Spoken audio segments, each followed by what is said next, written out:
vendría a estar relacionada a la habilidad de hacer revisión sistemática de literatura. Y el método que se utiliza no puede ser más que el mejor disponible. Entonces, acá ustedes van a empezar a notar la calidad del esfuerzo que estamos haciendo para no darles un nivel básico de nada. No me interesa darles a ustedes un nivel básico de ninguna de las herramientas que estamos enseñando. ¿De acuerdo? Me interesa que tengan lo mejor de lo mejor y tengan todas las referencias e instrumentos para que ustedes puedan convertirse en unos maestros de la herramienta. Entonces, cuando ustedes hablan de revisión sistemática, inmediatamente ¿en qué piensan? En Cochrane, ¿no es cierto? Porque es la revisión de literatura sistemática que termina en un meta-análisis. Eso es lo que ustedes van a aprender a hacer ahora. Entonces, revisemos ese marco teórico para poder hacer esta revisión de literatura como se tiene que hacer, es decir, bien hecho. Vamos a introducirlos en el uso de las diferentes bases de datos que te permiten hacer una revisión sistemática y vamos a hablar de esa estrategia de 7 pasos que hemos desarrollado para que ustedes puedan hacer una búsqueda actualizada y comprensiva de las bases de datos respondiendo a una pregunta de investigación. ¿Ok? Entonces, este marco teórico no puede ser otro más que el gold standard, y el gold standard lo da ¿quién? Cochrane. ¿De acuerdo? En su última versión, la última guía de Cochrane te plantea esta definición y dice: una revisión sistemática es completa, reproducible. Ojo al guía. Toda revisión sistemática tiene que ser reproducible. Tú la corres, me cuentas cómo lo hiciste, yo lo hago exactamente como tú lo has hecho y debo obtener exactamente los mismos resultados. Más lo último que se ha publicado. Transparente y con el mínimo de sesgos posibles. Antonio, mínimo de sesgos simples.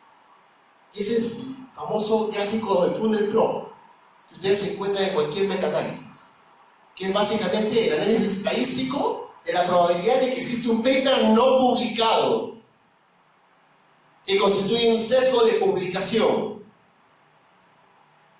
Sin ese análisis de sesgo, tu revisión sistemática no está completa.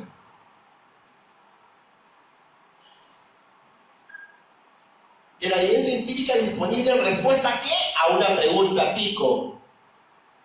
No una, no tres y cuatro, a una sola. A partir de la cual se pueden sacar conclusiones y tomar decisiones de manera confiable. ¿Cuáles son los elementos de una revisión sistemática? Primero que nada, es objetiva. Tu pregunta pico te va a ayudar a determinar los criterios de elegibilidad. Y tú partes a priori diciendo: quiero solo ensayos clínicos controlados aleatorizados. Ya está. Ese es tu criterio. Si encuentras una evidencia que no sea un ensayo clínico controlado, no entra. Y ya está. Ya definiste tu criterio de elegibilidad. Planteas la metodología, perfecto. Yo quiero esta combinación de términos tesauros y listas. El 1 hasta el 24 y arrancas la combinación de 1 con el 2, la combinación del 3 con el 4, etcétera y etcétera. Una revisión comprensiva, no buscas solo en una base de datos, pues. Porque entiendes que el mundo está globalizado y que Europa tiene su base de datos, Estados Unidos tiene la suya, el resto del mundo tiene la suya. No existe revisión sistemática en una base de datos. Validez. Tiene que haber un análisis de sesgos. Síntesis. Si terminada la revisión sistemática puedes hacer un análisis de esos estudios que has encontrado, vas a producir un meta-análisis y vas a mejorar la precisión del estimado. Vas a reducir el intervalo de confianza. Ese meta-análisis no es nada menos que aplicar técnicas estadísticas para combinar y resumir esos hallazgos. Tú dices, el estudio 1 estimó que el efecto era 10%, con un intervalo de confianza que va del 8 al 12.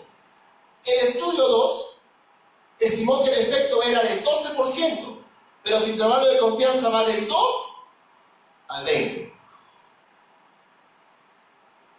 Mira, Un estimado preciso, un estimado con un rango muy amplio. ¿Qué hacen tu metaanálisis? Los juntas y reestimas el efecto de interés. Le sacas el jugo a toda esa data y redefines el intervalo de confianza. ¿Qué estás haciendo? Mejorando, obteniendo una estimación más precisa de tu intervención de interés. ¿Qué tienes que entender? De que indexar literatura no es fácil, pues. ¿Tú te imaginas lo difícil que es hacer el índice de un libro? Que tú te demoras años en escribir y que luego de eso no tienes por qué meter nuevos contenidos. Ahora ponte a pensar en la escala que se necesita para empezar 5.800 revistas que se publican todos los meses. Algunas de ellas con términos tesoros que no existían antes porque es algo completamente nuevo. ¿Qué necesitas entonces? Necesitas un lenguaje controlado, con una estructura jerárquica que vaya de lo general a lo particular. ¿Cómo se llaman esos? Se llaman tesauros. PubMed tiene su tesauro que se llama MESH, título de tema médico. ENVAS tiene su tesauro que se llama ENVI. Scopus usa los dos. Y Vireme tiene su propio tesauro, que son los tres. ¿Qué tienes que acordar? Tienes que regresar a tercer grado de primaria. Y en la época pre-Google, a los que somos suficientemente viejos, te vas a acordar de que cuando hacías búsquedas en internet todavía tenías que usar los operadores booleanos. Si no, no encontrabas nada. ¿Cuál es el mérito de Google? Que le dio la chamba a un robot que a través de un algoritmo matemático te embrutece y te dice: oye, has hecho una búsqueda de 3 términos. Los resultados de búsqueda son 220.000. Pero tú tienes que confiar en mí y las primeras 2 páginas, además de la publicidad que yo vendo para colocarla, que son los resultados primarios, tú tienes que creerme de que las primeras 2 páginas contienen la mejor literatura disponible porque tú jamás pasas de la segunda página. Hoy día, todos ustedes hacen exactamente eso. Y se comen el cuentazo de que pueda hacer la interacción de literatura en Google. No te pases. ¿Estamos? Si quieres, yo uso una palabra bien fuerte, que me la critican muchísimo, pero no encuentro otra, discúlpenme. Si quieres desaznarte, lee el tutorial de Google. ¿Qué, Antonio? ¿Existe un tutorial de Google? Sí, papá, existe un tutorial de Google. Y tú, como buen humano de la era de internet, como no usar el término milenio, que se entiende como un insulto del día, has crecido con el internet. Las nuevas generaciones han crecido con las pantallas táctiles. Mi hijo va a la casa de su abuelo y lo primero que hace es tocar el televisor. A ver si reacciona. Nada cambia, se va a jugar con sus juguetes. Tú tienes un smartphone en tu celular y te quejas de que tu biblioteca no sirve. Tienes todas las respuestas del mundo en el internet al alcance de tu dedo digital y te quejas de que tu biblioteca es mala. Tercero de primaria.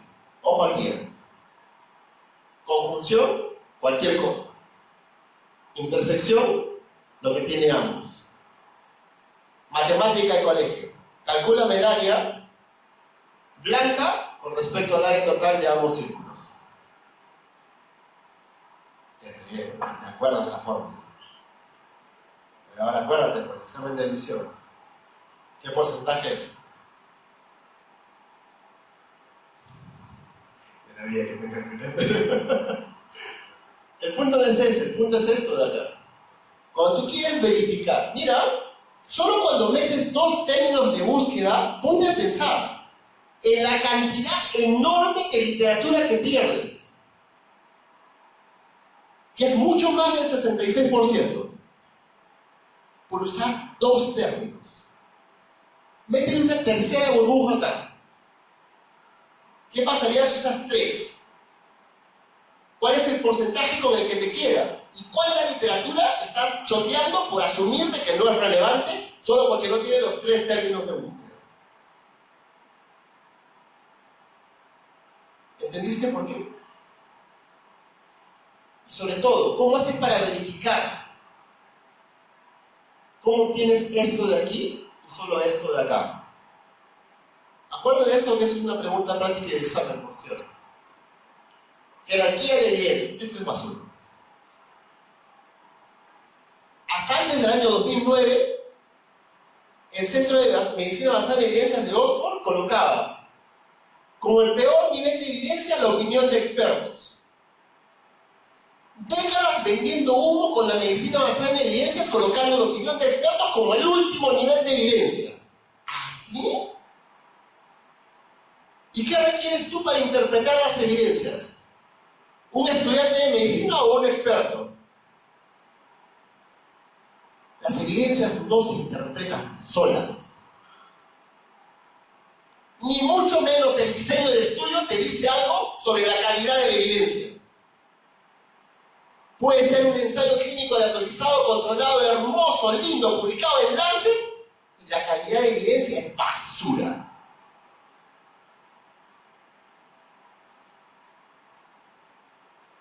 Ojo al día. Esto es un cuentazo chino que nos lo hemos creído por décadas y que recién se han dado cuenta que está hasta las patas en el año 2011, cuando se sentaron a pensar por fin en que hay que hacer pautas para desarrollar guías de práctica clínica y hacer una correcta interpretación de las evidencias, ajustando por la calidad de la evidencia.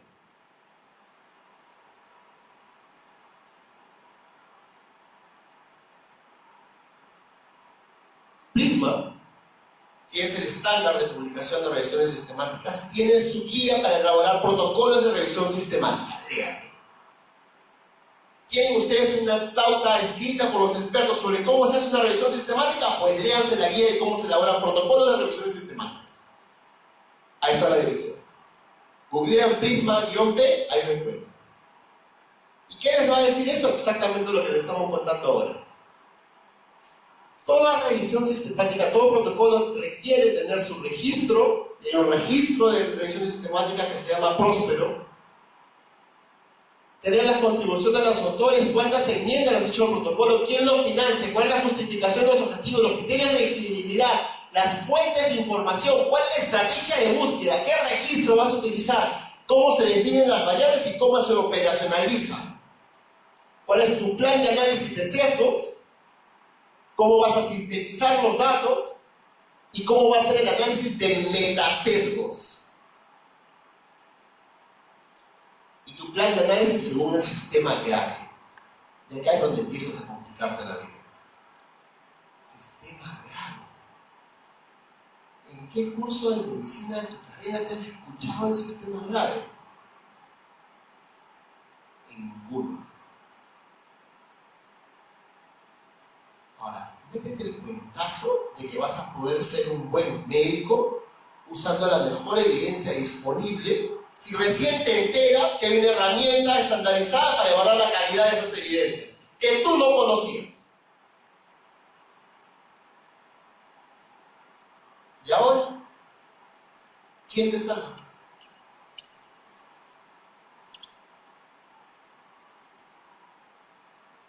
El estándar Prisma para publicación y todos los ítems que tienen que tener una revisión sistemática.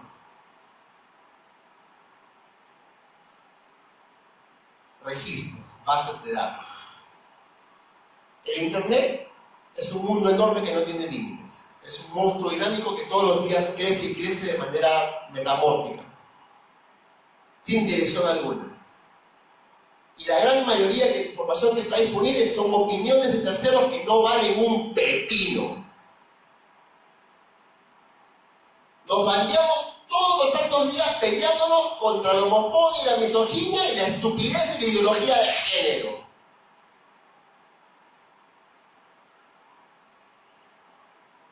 Dicho sea de paso, nos cansamos de decir no existe, es un buen caso, no hay una sola fuente verificable que no sea una opinión, un texto, un blog, un video de YouTube.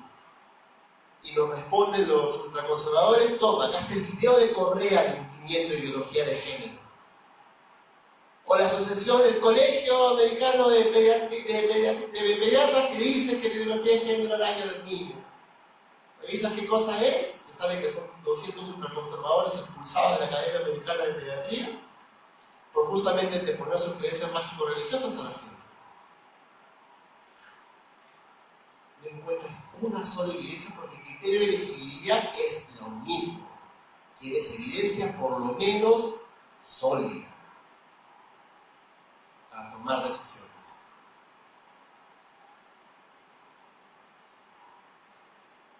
Si vas a confiar en todo lo que está publicado en internet, pues no tenemos lenguaje común. ¿Qué hay que hacer? Definir, ¿no es cierto? Establecer tus criterios de elegibilidad. Entonces tú dices, Medgar, la base de datos más reputada del mundo. ¿Cuántas revistas tiene? 5.600. Del otro lado del mundo, tienes Europa. ¿Cuál es la base de datos que usan los europeos? EMBAS. ¿Cuántas revistas tiene? 8.500. Ups. ¿Y ahora? ¿Cuántas de las revistas de EMBAS están indizadas en PubMed? ¿Y cuántas son registros únicos de EMBAS? 2.900 aproximadamente.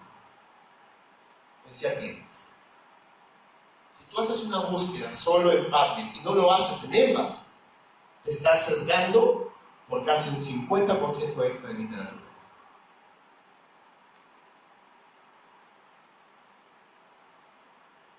Y ahora, métele a la tercera burbuja, métele a Scopus.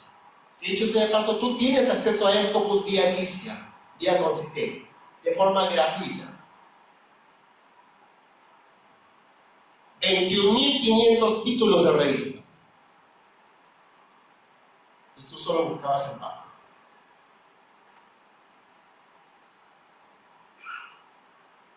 Web of Science, replicamos porque básicamente contiene las demás burbujas. Cielo es una burbuja extremadamente pequeñita y la mayoría de revistas no pasan de manual de impacto 1, Signal, etcétera, etcétera. Y los otros motores de búsqueda no son bases de datos, Cochrane incluido. La ventaja es que Cochrane, el motor de búsqueda que tiene es excepcional para identificar ensayos clínicos y previsiones sistemáticas y evaluaciones de tecnología sanitaria. Entonces, ¿cuál es el mensaje que quiero que te lleves aquí? Primero, que no te vuelves a hacer una revisión sistemática en una base de datos. Y si lo haces, no lo llames revisión sistemática. ¿Estamos? Segundo, ¿qué bases de datos tienes que revisar como mínimo? 3. PubMed, EMBAS y Scopus. Y si la quieres simple, agrégale Cochrane. ¿Qué dice Cochrane que es lo mínimo de registros que tienes que evaluar para que tu revisión sistemática sea correctamente hecha? 4 bases de datos. PubMed, EMBAS, Scopus y Cochrane Center. ¿Qué te vamos a enseñar? A revisar en el cuadro. ¿Ok? ¿Por qué en las 4?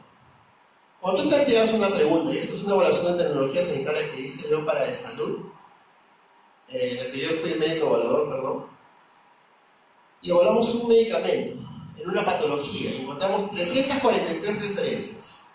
De estas, 127 estaban en EMBAS, 71 en PubMed, 56 en Scopus. Y todas las demás bases de datos que revisamos. 90 duplicados. 8 eran artículos originales, revisamos 245 abstracts. Al leerlo nos dimos cuenta de que 118 no eran relevantes porque no respondían a la pregunta tipo. Y uno de ellos es un artículo que no tenía abstract en inglés, estaba en japonés y yo no sé japonés. 126 referencias fueron revisadas en PDF en extenso. de las cuales 46 eran artículos no relevantes, 36 ensayos clínicos no relevantes, 18 guías clínicos no relevantes y 11 revisiones sistemáticas no relevantes. Nos quedamos con ¿cuántas referencias? 15. Típico de revisión sistemática. Arrancas con cientos y terminas con decenas. ¿Por efecto de qué? De tus criterios de elegibilidad. Otra base de datos. ¿Medline qué cosa es? Es el motor. PubMed qué cosa es? Es el motor de búsqueda de Medline. Medline qué cosa es? La conjunción de tres índices: el índice de médicos, el índice de odontólogos y el índice de enfermeras. Más de 4.800, a la fecha 5.600, con 24 millones de referencias. Usa el tesauro ENVAS. ENVAS, ¿qué cosa es? Es un motor de búsqueda de base de datos de Elsevier. Es una editorial privada. Tienes que pagar para tener acceso a ENVAS. ¿No tengo acceso gratuito a ENVAS en Perú? No, no lo tienes. ¿Cómo le haces? Esa es una pregunta del millón. Hay formas. No tan legales que digamos, pero hay formas. Creado en el 74, más de 24 millones de registros, pero más importante aún, con 6 millones de registros únicos. 6 millones de paper que solo encuentras acá y no en PubMed. Usa el tesauro Endre y ENVAS es Europa como PubMed es Estados Unidos, para que se hagan una idea.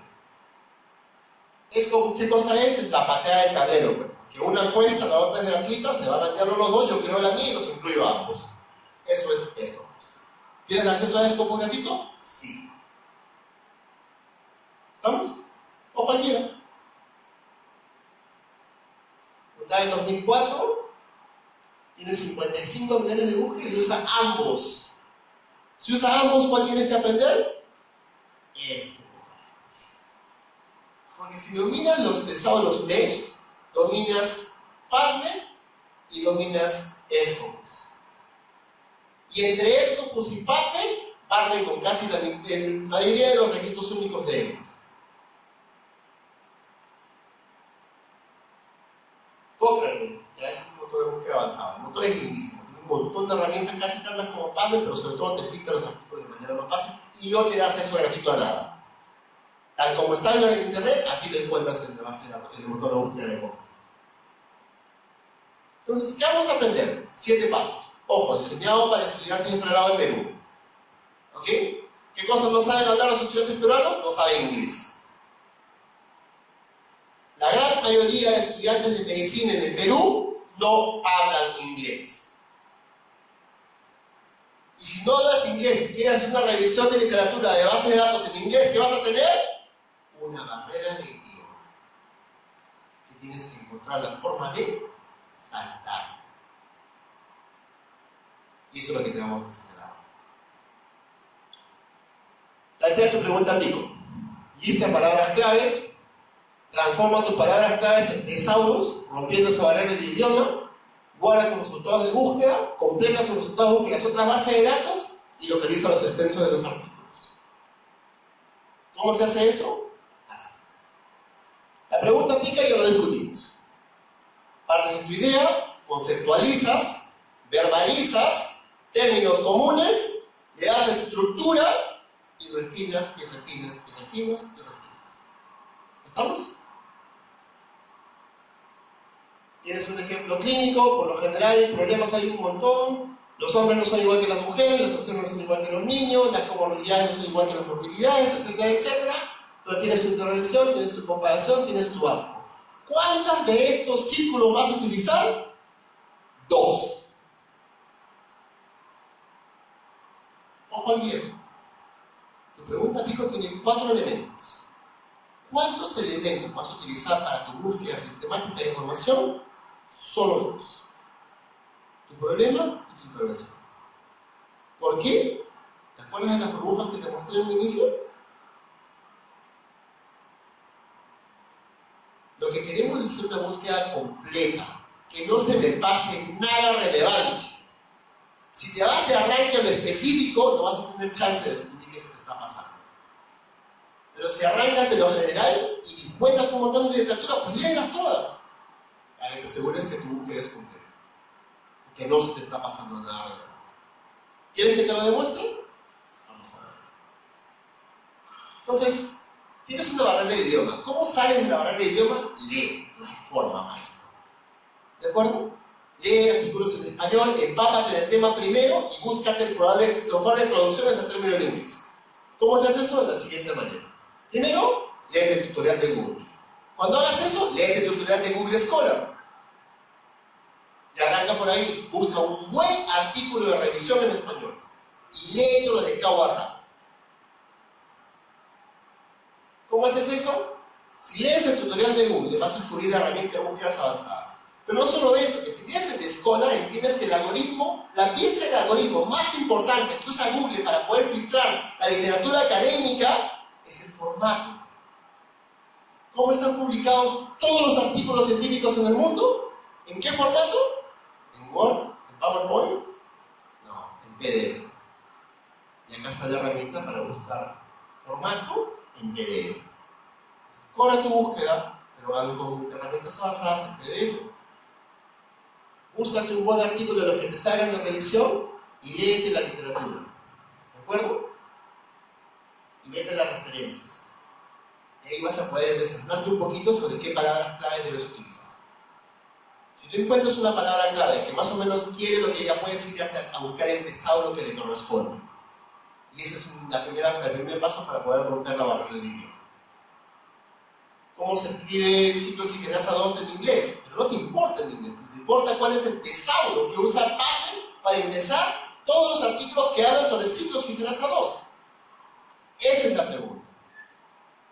Y ahí está. ¿Cómo se escribe? Ciclo Sigenasa con Y, doble O, guión. Anda, adivina eso, porque ningún curso de inglés te enseña eso. Pues tienes que buscar. ¿De acuerdo? Y esta es la forma. PubMed piensa en ti, te quiere muchísimo. Eres la persona y usuario. Como eres usuario, se preocupa en una calidad de atención al usuario. ¿Qué ha hecho? Ha inventado un traductor. Pero no es un traductor de inglés, es un traductor de tu idioma nativo al término tesauro-mesh. ¿Cómo se llama esa herramienta? PubMed. Lo googleas y lo encuentras. Esta es la dirección, entras y encuentras esta hermosa página que te dice tradúceme de cualquiera de estos idiomas y oh sorpresa, el español.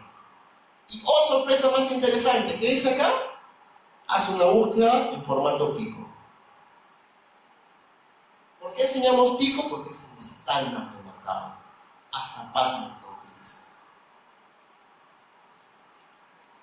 Si lo buscas normal, puedes ingresar todos los términos de frente, pero si le das pico, puedes meter todos los términos de acuerdo a tu pregunta. Algunos van a ser traducidos, otros no, pero solo nos interesa a todos. ¿Cuáles son? El problema y la intervención. Problema, osteoartritis. Término mesh, arthritis. Intervención individual en COS2. Término mesh, COS2 tal cual. Lo coges y lo pegas. ¿A dónde te vas? Ahora sí entras a PubMed, pero un pasito atrás. ¿Qué cosa dijimos que era PubMed? Era la conjunción de tres, Medline era la conjunción de tres índices y PubMed era el motor de búsqueda de esos índices. Pero es literatura médica. Tú tienes la Biblioteca Nacional de los Estados Unidos, en la que la literatura médica no es ni el 1%. Entonces tienes un montón de herramientas en la Biblioteca Nacional de los Estados Unidos. Sé curioso. Entra y chequea. Este es NCBI, es el Centro Nacional de Información Biotecnológica y tiene todos estos recursos. Un capítulo de esos recursos es literatura. Y uno de esos es la base de datos de términos mesh. Esa es la herramienta que vas. ¿Dónde la encuentras a priori? Si haces googleas PubMed, entras a PubMed, acá vas a encontrar los términos mesh, pero más importante, acá vas a encontrar los tutoriales. Primera tarea para la casa. Bueno, ya te di haz el tutorial de Google, haz el tutorial de Google Scholar, ahora te digo, haz el tutorial de PubMed. Son 5 videitos, 7 minutazos cada uno. ¿Estamos? Entras aquí y haces los videos. ¿Qué te van a enseñar esos videos? Lo siguiente. tienes que entrar acá, a la base de datos de términos mesh. Entras a la base de datos de términos mesh y empiezas a digitar cada uno de tus términos de interés de tu búsqueda. ¿Cuál dijimos que era el primero? Arthritis. Ya sabíamos que era arthritis, pero googleas y lo pegas. Lo pegas acá, estás en la base de datos de términos mesh y eres curioso de qué vas a hacer si te va a salir un montón, entre ellas PAM y una de ellas mesh. Buscas. Le das clic acá y te salen 29 resultados de búsqueda. ¿Qué estabas buscando? ¿Artritis porque te interesaba el instituto de artritis? No. Te interesa el término, ¿no es cierto? ¿Cómo lo identificas? Porque es tan general que ni definición tiene, o te das cuenta de que todos los que vienen después son subtipos de artritis.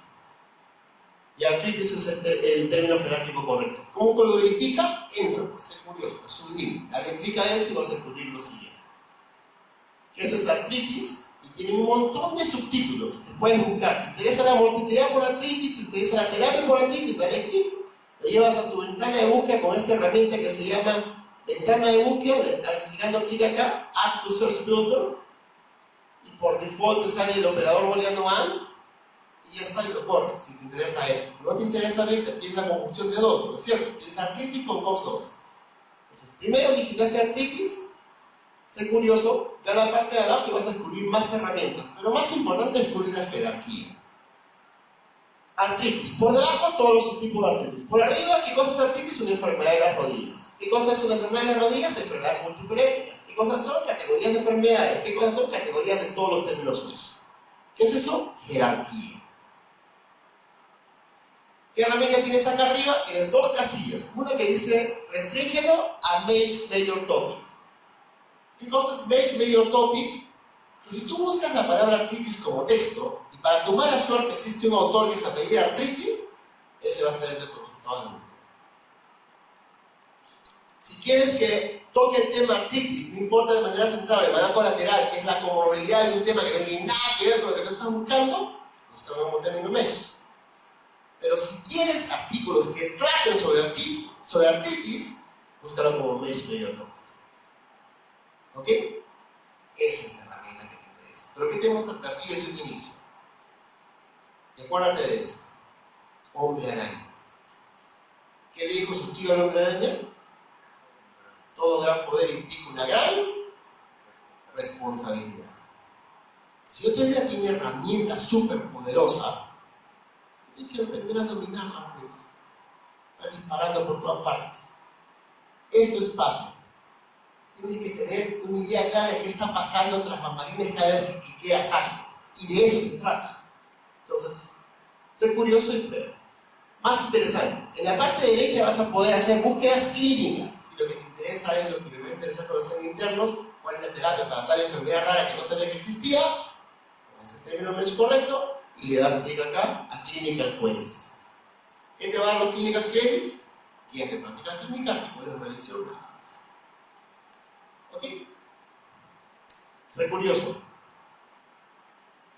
Ok, regresamos a la charla. Dijimos, ya tienes una idea de cómo se traduce en inglés COX-2 y artritis. Entonces búscalos como términos mesh. Dices, artritis, lo busco, selecciono, agrégalo y ya está. Ciclo oxigenasa 2, lo busco, lo escojo y lo agrego. ¿Cómo con esto de acá? Pero acuérdate que está el operador booleano AND. Puedes cambiarlo, si quieres or o no. Pero cuando lo hagas vas a buscar acá. Y como le hemos dado clic a Mesh Major Topic, aparece acá entre corchetes, mail. ¿Qué le estamos pidiendo a Partner que busque ahí? La conjunción de dos burbujas. Artritis como Mesh Major Topic en intersección con COX-2. ¿Ok? Ahora mira, corren la búsqueda y te salen 64 resultados de búsqueda. Y no solo eso, sino Partner te dice que de esos 64 ya puedes bajarte 28 PDFs. De arranque ya tienes artículos gratuitos. ¿Ya está? Arranca. Empieza a bajarlos. Tienes 2 revisiones. Y tienes 4 ensayos clínicos. Chévere, ¿no? Lindo, hermoso, funciona bien bacán, la herramienta es súper poderosa. ¿Ya arrancaste? ¿Ya terminaste? ¡No! Porque hasta ahora tu búsqueda no tienes idea de si es completa o no. Entonces, tranquilo, hombre. Ya te dimos la herramienta, úsala con responsabilidad. Sé curioso. PubMed tiene un montón de herramientas. Puedes cambiar la forma como ves los resultados y le das clic acá en Display Settings, que es la configuración de cómo se visualizan los resultados. Puedes cambiar el formato, por default está en sumario, que es un resumen, pero es el título, los autores, la revista, etc. ¿Quieres el formato de texto tal como lo vas a pegar en tu referencia? Le aplicas clic en texto y lo cambias. ¿Quieres más de 20 resultados de búsqueda? Pon 200. ¿Quieres sorteados por los apellidos de los autores? Coge apellidos de los autores. En la parte más importante encontrarás esta herramienta que se llama Send To. Y que es decirle a PubMed, oye, esas 64 referencias quiero que hagas algo con ellas. Quiero que la mandes a mi correo, quiero que la cuelgues en una bandeja temporal, quiero que me la guardes en una colección de mi cuenta MyNCBI. Oye, ¿qué es eso? Es tu cuenta personal de PubMed. Mira qué rey. PubMed te quiere mucho y te adora. Entonces, tarea para la casa, luego de que haces los tutoriales de PubMed, créate tu cuenta de usuario MyNCBI. ¿De acuerdo? ¿Cómo lo haces? Lo que les decía. Tienes acá artritis como mayor y ciclocitinasa como mayor. ¿Pero qué dijimos? Todo gran poder implica una gran responsabilidad. Y el arte de hacer una buena revisión sistemática está en saber no qué cosa encuentras, sino qué cosa estás perdiendo en el proceso. Entonces, juega, pues sé curioso. Haz la misma búsqueda, haz todas las combinaciones posibles y date cuenta de la magnitud del cambio. Para eso vas a usar la siguiente herramienta. Se llama búsquedas avanzadas. Y está acá.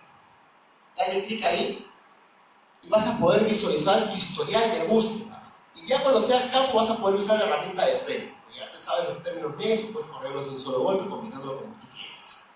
Solo ingresas el término, cambias el formato y lo buscas. Pero para efectos del ejercicio, hagamos de cuenta de que tú corriste de inicio la búsqueda del término mesh, del término tesoro, arthritis. Si lo haces, te salen en total 223.000 resultados de búsqueda. Mira, ¿de qué tamaño es la burbujaza de arthritis? Enorme. Y tú le has pedido que haya intersección con el término ciclooxigenasa 2. Vamos por partes y cucharadas. ¿Qué dijimos? De que no te interesa el autor de apellido de arthritis, ¿no es cierto? Te interesa que el artículo trate sobre arthritis. Pues indícale, pues, que quieres artritis como mesh mayor top. Solo por cambiarle el formato de búsqueda te baja de 223.000 a 183.000. Por arte de magia te volaste 40.000 referencias. Ojo aquí, ¿eh? Te volaste 40.000 referencias. Solo por cambiar de mesh a mesh mayor top. ¿Qué pasa cuando le agregas ciclooxigenasa 2 como texto? Sin decirle que es un término mesh, ni mucho menos un término mesh mayor topic, te baja de 183.000 a 1.000. Agárrate, hombre. Mira la magnitud de las consecuencias de tus actos. Y acuérdate de tu operador booleano y tu matemática lógica matemática de tercero de primaria. Artritis era una burbujaza de este tamaño.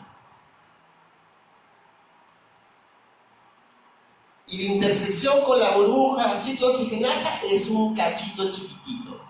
Son 1.000 de 183.000.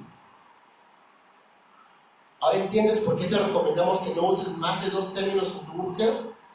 Es exactamente por eso. Por el efecto matemático de la conjunción de 2 conjuntos.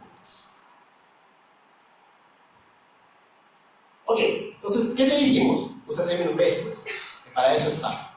Ese es el lenguaje controlado que tienes que utilizar. Entonces, confunde. Mesh arthritis con mesh ciclooxigenasa 2, 553. ¿Y estás hablando de términos mesh? Y ojo al guía.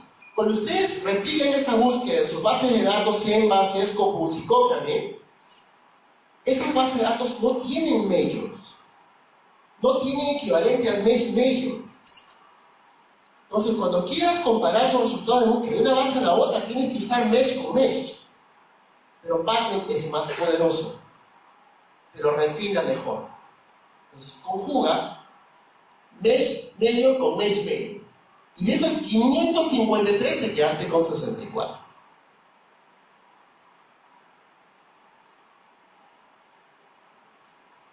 Ya estás navegando e iniciando tu búsqueda sistemática. ¿Cuál de las dos tienes que buscar? Y ahí viene la pregunta exacta. ¿Cómo haces para encontrar la diferencia entre los 553 y los 64? ¿Qué operador booleano utilizas? Ya se acuerdan de la gráfica, pues, ¿no? ¿Cuál es? Todos en coro y en voz alta. Entonces le dices, de acá viene la magia de Padlet. Si tú le das clic acá, automáticamente jala toda esta búsqueda y la coloca en la primera ventana de búsqueda. Entonces tú le dices, yo quiero 553 menos 64. Entonces mandas el número 12 aquí, cambias el operador booleano a NOT y mandas el número 13. Y te va a botar como resultado de búsqueda la diferencia entre 553 y 64. Chévere, ¿no? Ya puedes verificar el estatus de tu búsqueda. Pero eso no es suficiente. ¿Cuál de las dos te dijimos que te vas a quedar? Quédate con los 553. Porque ahí recién vas a poder comparar cuántos encontraste en Padlet, cuánto en Embas, y con Scopus y con Copper. Sigamos. Hay una herramienta que se llama límite. ¿La vas a utilizar? No. Si hablamos de que es peligroso usar más de un término, usar la herramienta es mucho más peligroso todavía. Porque ahí sí no hay un marco teórico que apoyar. Hay un montón de errores de indexación. Tú quieres utilizar esto para filtrar algo y te vas a dar cuenta que cuando haces la resta, hay un montón de artículos que te interesaban que estaban en esa resta. No la utilices. Ya tienes 553 y tienes 64 que son la carnecita de la carnecita. ¿Qué tienes que hacer? Empieza a guardarlas para que puedas replicar luego la búsqueda de las otras bases de datos. Tienes varias formas de hacerlo. Puedes guardarla en una bandeja temporal, clipboard. Puedes guardarla en un file que sea portable y cargarlo en tu USB y guardarlo en tu reproductor de referencia más adelante. Puedes mandártela a tu correo, pero más importante, puedes guardarla a tu cuenta de MySQL y a tu Citation Manager, que es descargarlo para tu gestor de referencias. MySQL es una cuenta de correo común y silvestre. Todos tienen que tenerlo. Pero cuando se cree un usuario, hagan el favor magnánimo de no ponerse Superman, super conejita, sexy symbol 28, no sé cuánto. Créanse un usuario que sea decente. Sobre todo si tienen la suerte de ser un nombre raro, no como el mío que soy Antonio Kiko y más común que ninguno que la papa en el Perú. Úsenlo, con un guión, con un punto, con una coma. Y créanse un usuario que sea ese. Y su password que ustedes puedan recordarse. Una vez que lo hagan, le va a permitir guardar sus colecciones de esos 64 resultados, le vas a dar clic y va a aparecer 64 items. Pero ese es por default. El consejo es el siguiente. Cuando etiquetes tus colecciones, guarda la fecha. Y no en cualquier formato, hazlo en año, mes, día. Y guarda los términos mes que utilizaste para esa búsqueda. Si es medio o medio, copia tal cual la búsqueda que utilizaste y ponle el título de tu colección. Para que luego cuando quieras actualizarla solamente hagas ese título y lo vuelvas a poner. ¿Estamos? Consejo de colegio. Y usen la misma teoría de la fecha para cualquier archivo de sus computadoras. ¿A ustedes les ha pasado que cuando los alumnos tienen ni idea cuál es el más antiguo, cuál es el nuevo, no sirve la herramienta de fechas porque es la herramienta de modificación? Pues agréguenle la raíz de todos sus archivos o en el nombre que es igualito, año, mes, día. ¿Verdad? Que cuando lo sorteen cronológicamente siempre es el más antiguo, el más nuevo o el resto. ¿Está? Lo que yo hago con todo mi fondo y ese file en mi computadora. Y no les va a pasar esto, porque Padlet tiene el defecto de que pierde la fecha. Y dice hace un día, hace un mes, hace un año, hace más de 2 años. Pero si te guardas la fecha, te das cuenta ahora sí cuál es el más antiguo y cuál es el nuevo. Y si tienes el cuidado de guardarse en el título los términos mes, ya te puedes reproducir tu búsqueda y actualizarla cuantas veces quieras. Ok, ojo aquí. Entonces dijimos, ya existe la búsqueda del path. La recomendación es hazlo mesh con mesh. Hace mesh medium, eso guárdalo como la carnecita para que ya puedas depurar. Probablemente sea eso lo mejor búsqueda que puedas hacer, sí, pero para efectos de terminar la búsqueda sistemática, mesh con mesh. Hagamos la búsqueda ahora en Envas. ¿De acuerdo? Entras de alguna manera mágica a Envas y vas a encontrar esta herramienta. Y te vas a dar cuenta que es en formato muy, pero muy similar a Parquet. ¿Qué cosa te da? Te da ventanas de búsquedas. Y acá te indica en qué formato. Por default te dice Road, autores, nombre de la revista. Cámbialo por eso. Tú haces el despliegue de esto y vas a poder ubicar el formato entry. ¿Qué te enseñamos? De que el tesauro que usa Envas es el entry. Entonces la chamba está en buscar el equivalente al tesauro mesh en el tesauro entry. ¿Cómo se hace eso? Y esa es la parte más linda de Envas. Envas lo hace por ti. Y te da la opción para que escojas correctamente cuál es el término equivalente. Veamos. Entonces dijimos, primero sé curioso. Dale clic a la ventana de desplegar y vas a encontrar todos los formatos que tiene Envas para que tú los puedas utilizar. Pero el más importante es el Entry Explorer. Ese es el formato que tienes que buscar. ¿Estamos? Entonces, ahí, una vez que lo seleccionas, ingresas tu término de búsqueda. Ya es lo mismo con los demás. Cambias Entity, pones artritis. Cambias el Entity, pones ciclos y demás. Pero cuando lo hagas, date cuenta del detalle. Cada carácter que tú ingresas, Envas te va guiando para que cojas el término entre correcto. En este caso te va a dar todos estos resultados de búsqueda y no te los resultados que quieres. Acuérdate, tienes que, para hacer búsquedas equivalentes, tienes que usar el equivalente exacto, no lo cambies. Si lo cambias es otra búsqueda. ¿Qué buscamos en Parquet? Ciclos sincronizados. ¿Qué tienes que buscar en Entry? Ciclos sincronizados. Y acá está, ciclos sincronizados. Si notas el detalle, son 34.000 resultados, aquí hay 44.000, no te tiendes. Ya, quédate con el correcto, que es el que tú estás buscando. Entonces ya está, ya lo tienes. Tienes artritis como Entry, con ciclos sincronizados como Entry, luego corres y te sale, oh sorpresa, 2.106 resultados de búsqueda. Oye, Antonio, pero tú me dijiste de que eran 5.000 títulos, y pues son títulos, no referencias. Entonces, en Parquet, ¿cuántas tenías? 500 y pico. ¿Cuántas tienes en Envas? 2.100. Y ahora, hombre araña, ¿cómo haces? ¿Cómo refinas esta búsqueda? Para empezar, lo dejas ahí. Porque lo que tú estás haciendo es una revisión sistemática y natural completa, comprensible y reproducible. Lo reproducible es esto. Mesh con mesh, Entry con Entry. No es específico, en general, cuando tienes un montón, pero es lo que tú estás haciendo. Y ya habías predefinido tus criterios de búsqueda. ¿Cuáles son los criterios de búsqueda que dijimos? Ensayo clínico aleatorizado controlado. Ya está. ¿Qué herramienta tiene Envas para depurar a los ensayos clínicos controlados? Si te vas en la margen derecha vas a encontrar una herramienta que se llama subtipo de estudio. Y uno de ellos es Randomized Control Trial. Y de esos te quedan 60. Mira qué rico. Ojo aquí. Te guardas los 2.000 y pico para empezar. Los guardas. Y luego te guardas solo los 60. Y continúas tu búsqueda. Al igual como hiciste en Parquet. Guardaste los 500, guardas los 64. Acá vas a guardar los 2.000 y te vas a guardar los 60. Y sigues trabajando. ¿Estamos? ¿Qué más puedes hacer en Envas? Si tú te das cuenta, cada vez que corres la búsqueda, te da el historial de búsqueda acá. Acá están tus 2100 y acá están tus 60. ¿Qué cosa hiciste cuando depuraste con esta herramienta? Hiciste el 1, que era la búsqueda anterior, and Randomized Trial como diseño de estudio. Y ya está, sigues trabajando. Guardas tu historial de búsqueda si lo quieres. ¿Cómo haces para exportar literatura de Envas? De la siguiente manera. Esta herramienta que está acá se llama Export. Pero para decirte qué exportar, primero tienes que seleccionar qué cosa es lo que quieres exportar. Entonces, acá te va a dar la opción de seleccionar cuántas referencias quieres. ¿Quieres seleccionar las 60, las 500, las 1000, dependiendo de qué resultado de búsqueda estás? Primeramente tienes que decirle en qué formato lo quieres guardar.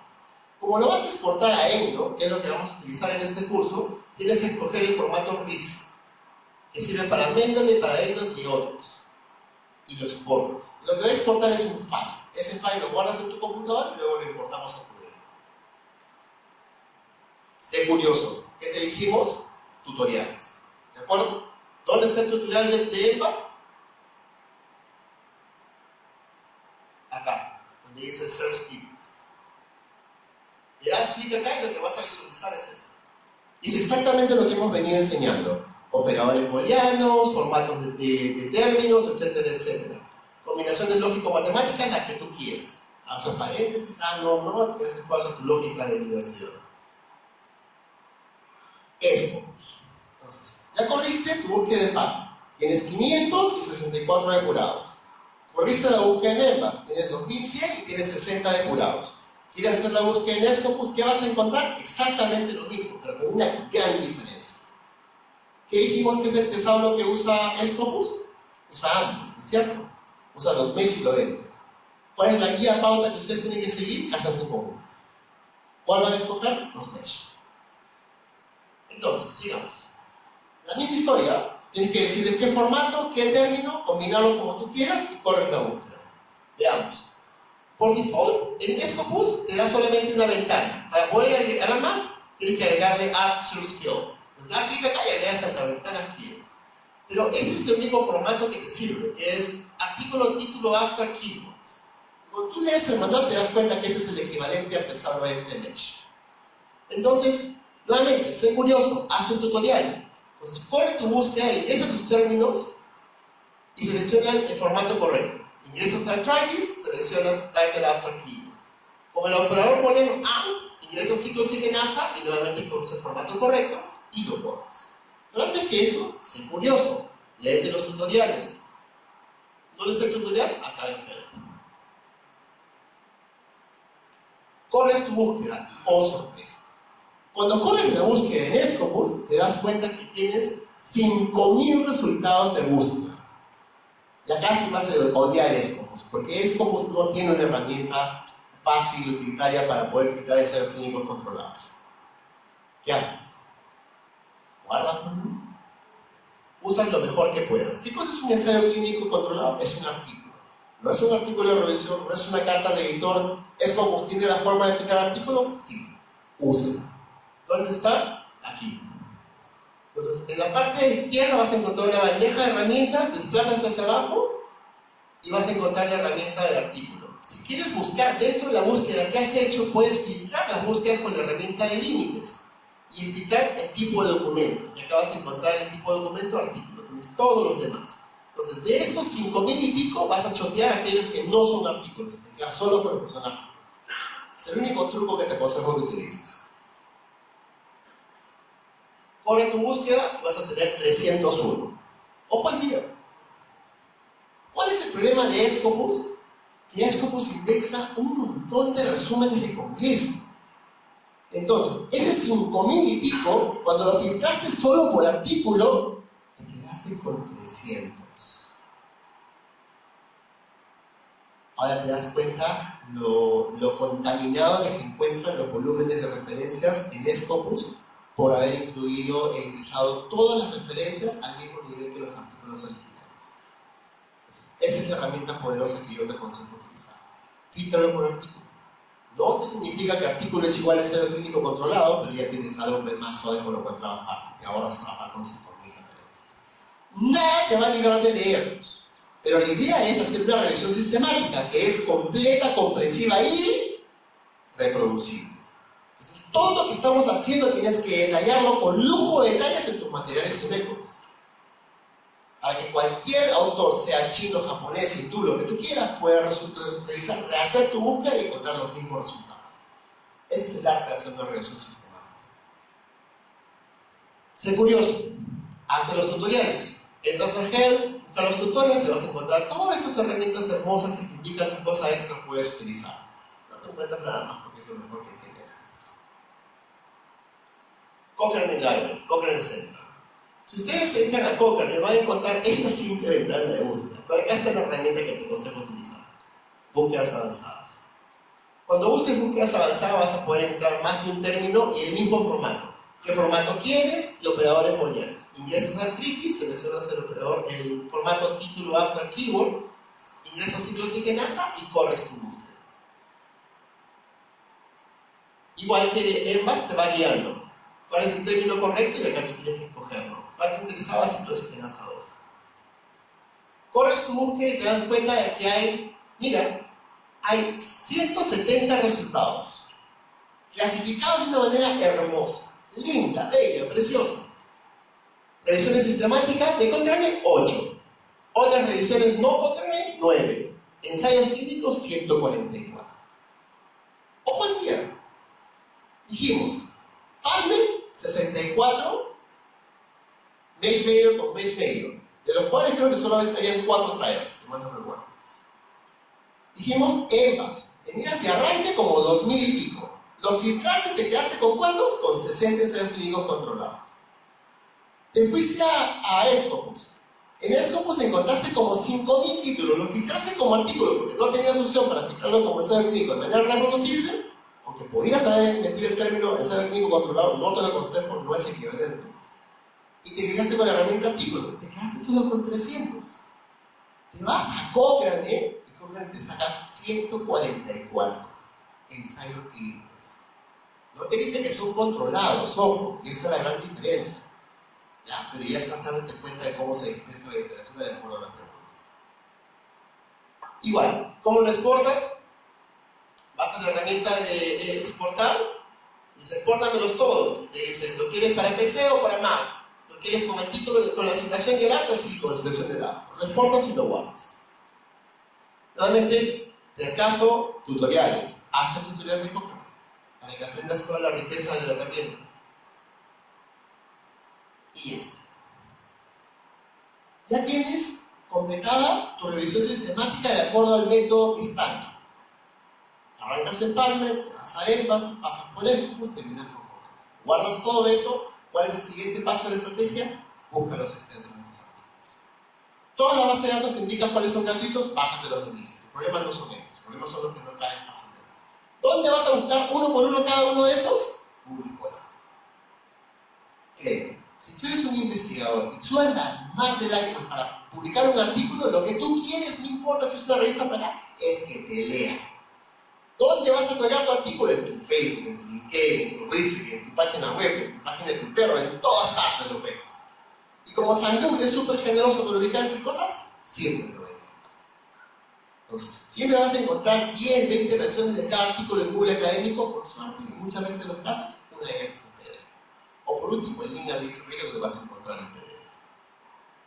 Y ya está. Corres el artículo, si te das cuenta que ahí está el PDF, pero si ves una de las 16 versiones, una de ellas está el PDF y lo bajas. Si quieres, si no lo encuentras, usa Google. Google en búsquedas avanzadas con formato PDF es más poderoso que Google Scholar. Entonces, tu segunda opción. ¿Cuál es su tercera opción? Redes sociales. ¿Cuáles son las redes sociales de los científicos? ResearchGate. ¿Dónde vas a encontrar todos mis artículos pagados en la revista de la American Journal of Tropical Medicine and Hygiene? En mi ResearchGate. ¿Es legal? Sí. Descárgatelos de ahí. Y si no cae así, saludas a la queridísima amiga de Harvard, dices gracias, saca. Y lo utilizas. En el Perú no es ilegal. En otros lados del mundo sí. De repente cuando tenemos el TPP es ilegal, pero mientras tanto agradece y úsalo.